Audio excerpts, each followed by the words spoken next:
यदि आप सुख चाहते हैं तो एक सूत्र अपना लीजिए, क्या? तज अभिमान मिला तो उसकी इच्छा में अपनी इच्छा। यही भक्ति का भाव है प्यारे, सूत्र यही मुक्ति का है। जिसको हम परमात्मा कहते, ये सब खेल उसी का है। इसलिए संत श्री गोस्वामी तुलसीदास जी महाराज सब कुछ बताने के बाद भी कहते हैं, निज इच्छा निर्मित तनु माया गुण गोपाल। भले ही इतनी तपस्या स्वयं मनु जी शत्रुपा जी ने किया, वरदान मिला, वरदान दिया भगवान ने कि चाहो तुम्हें समान सुत, हे मनु जी मैं कहाँ खोजूंगा अपने जैसा, इसलिए आप सरिस खोजूं कह जाए, नप तव तनय होब मैं आई। मैं स्वयं आपका पुत्र बन करके आऊंगा। लेकिन इसके बावजूद भी बाबा कहते निज इच्छा निर्मित तनु। भगवान अपना स्वरूप अपनी इच्छा से धारण करके अपने भक्तों को खुशियां प्रदान करने के लिए श्री अयोध्या धाम में अवतार लेते हैं। बोलिए भक्तवत्सल भगवान की। देखिए भगवान का जन्म नहीं होता है, भगवान का जन्म नहीं होता, जन्म जीव का होता है, भगवान का अवतार होता है। भगवान कैसे आए माता कौशल्या के गोद में, समझिएगा। जब पूरा 9 महीना पूर्ण हो गया, जोग लगन ग्रह पार तिथि सकल भये अनुकूल, सब चीज पूरा हो गया, तो स्वयं परम ब्रह्म परमात्मा ब्रह्म के रूप में माता कौशल्या के सामने आके खड़े हो गए। ब्रह्म के रूप में आए। माता कौशल्या संसार वालों को देखने के लिए लगा, पूरी स्थिति वैसे ही साधारण स्त्री की जैसी होती वैसी माता कौशल्या की स्थिति थी। गर्भावस्था में 9 महीना व्यतीत हुए, लेकिन जब समय पूर्ण हो गया, 9वीं तिथि को स्वयं परम ब्रह्म परमात्मा ब्रह्म के स्वरूप में माता कौशल्या के सामने आके खड़े हो जाते हैं। 9वीं तिथि को बहुत सारे लोग कहा करते हैं राम पूर्ण ब्रह्म नहीं है, कृष्ण पूर्ण ब्रह्म है।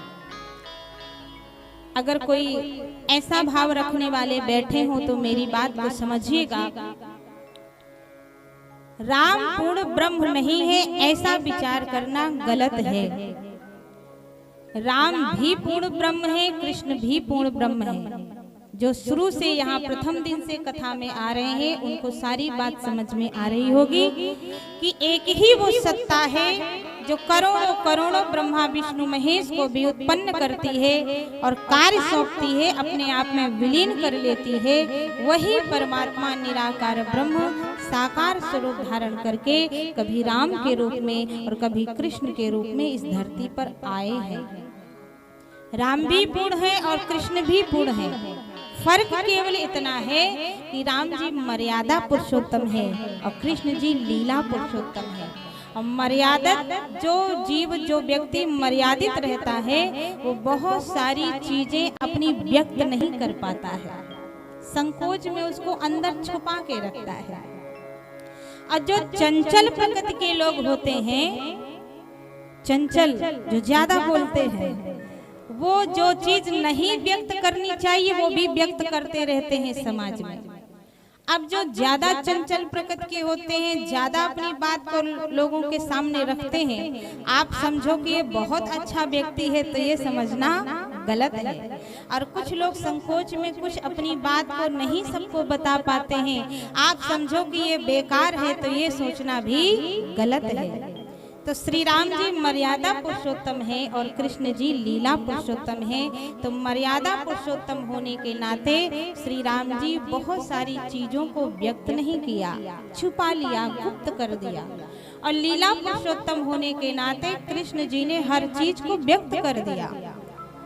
तो दोनों पूर्ण ब्रह्म हैं, कोई भी कम ज्यादा नहीं है। और पूर्णता का तो सबसे बड़ा प्रमाण 9वीं तिथि से होता है।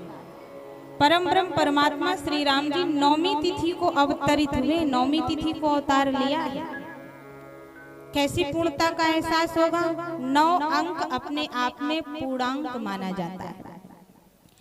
परमात्मा के श्री राम जी के पूर्ण होने का सबसे बड़ा प्रमाण है यह नौमी तिथि को अवतार लेना। नौ अपने आप में पूर्ण है, पूर्णांक है।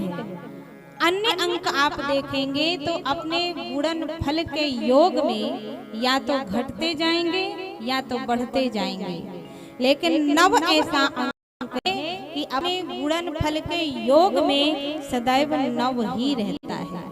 जैसे आप 8 को देख लीजिए, 8 दूनी 16, 1 और 6 जोड़ेंगे तो कितना हुआ 7, 8 से कम हो गया 7 बचा, 8 दूनी 16, 8 त्रिक 24, 2 और 4 6, 8 से 7 हुआ, 7 से 6 हुआ, घटता गया फिर बढ़ता जाएगा। सारे अंक ऐसे घटेंगे बढ़ेंगे गुणन फल के योग में, लेकिन नव ऐसा अंक है जो अपने गुणन फल के योग में नव ही रहेगा।